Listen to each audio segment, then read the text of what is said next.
What's going on, button pushers? Welcome to the channel. My name is David, and today I wanted to spend a few minutes to talk to you guys about the Canon C50. I am a very long time Canon user, maybe about 12 or more years, just solely using Canon and a little bit of Red here and there. The C50 has just been announced today, and I haven't gotten a new camera since the R3. The R3 was my last camera. When did that come out? The R3 came out November 2021. I haven't gotten a new camera in 4 years. That's pretty insane. I've been rocking the R3 and the R5 for the longest time, and the C50 just got announced, and I have been debating on getting it or not. For the past couple weeks before even the announcement of the C50, I was thinking that, hey, maybe I should buy an FX3. I really want something lightweight, something really good in low light, and just something I can run and gun with and carry around with me. And then my friend told me to wait. There was an announcement coming out, and turns out, hey, the C50 is being announced. And here we are today with the full spec sheets, everything announced, no more secrets. Who do I think it's for? Do I think it's worth getting it? Let's talk about it.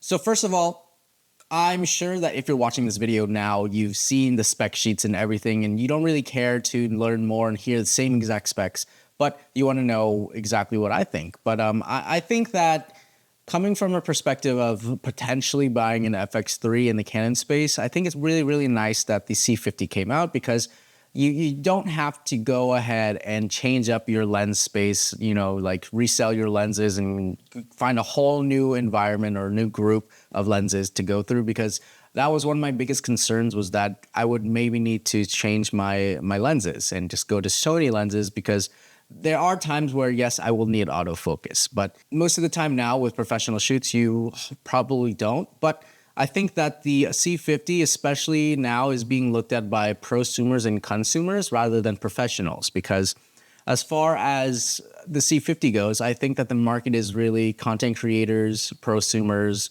and consumers looking to get into the prosumer world. And it's very important to know that, because I think that Canon is really trying to push this camera, punch it in your face with all these really cool specs like 7K, open gate, all this stuff that consumers don't really know too much about. So they're just like, oh, that sounds really good. Let me buy this camera. From like a professional perspective, you don't really need this upgrade. I think that if you have an R5C, which is probably the most comparable camera to the C50, you don't really need to upgrade. The fans and the cooling system on the C50 is really nice. The cinema and the 32 megapixels, making it kind of a hybrid camera, is very nice. But video always comes first in this camera, so it is a video camera, professional video camera. So if you're looking at it for photo, you probably shouldn't even get this at all. It comes with full-size HDMI, which is really nice, because even in the R3 and the R5, it comes with a micro HDMI or a mini, and that's kind of dumb. So like why would you do that? So full size is really nice. My biggest concern is that I need something that's low light. As far as weight goes, it's pretty much even with the R5C, because it's like 15 grams less, and that's barely noticeable. So they're about the same weight. Size-wise, I'm assuming they're probably around the same size. The R5 or the R50 might be, or the C50 might be a little bit smaller. But again, when it comes down to it, the biggest concern for me is the low light capabilities. I want this camera to be something I can carry around and not have to worry about controlled lighting. I am shooting in a lot of controlled lighting now, but I want something I can carry around with me, maybe do some vlogs, just do random content here and there, and really just capture some moments. And sometimes you need that low light capability, so it does have a dual native ISO. It's at 800 and 6400, which is a lot less than the FX3, which is 800 and 12800, which is insane, first of all. And I was watching YouTube trying to find videos of the low light, and there wasn't too much about the low light, which kind of sucks, because that's one of the biggest things that really wants me to, that I want to have like visuals of in this camera. I want to see what the low light capability is like.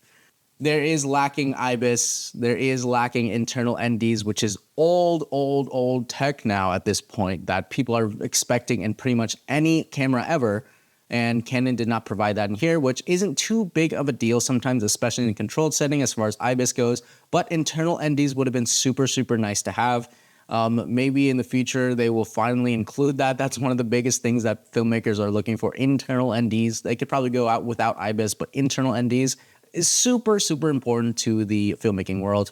But at the moment, I have decided that I'm not going to get the camera just yet. I'm going to probably wait until release day and see how much more footage comes out as far as the low light goes, and kind of really keep this thing on the edge or on thin ice. Let's see what comes out as far as footage goes, because I know that that first wave of reviews just came out, or teasers with all the top filmmakers on YouTube. And soon we'll be getting the other ones with the smaller creators. So hopefully the smaller creators kind of gear it more towards the consumers and kind of see what the low light capability is like and see where we go from there. Anyways, let me know in the comments what you guys think about the C50 and whether or not you guys are going to get it. Again, I am on the edge right now. I'm still deciding, undecided, and hopefully by the time release day in December 2025 is out, we have a good decision. So yeah, have an awesome day, guys. Give this video a thumbs up if you liked, and I'll see you guys in the next video. Peace.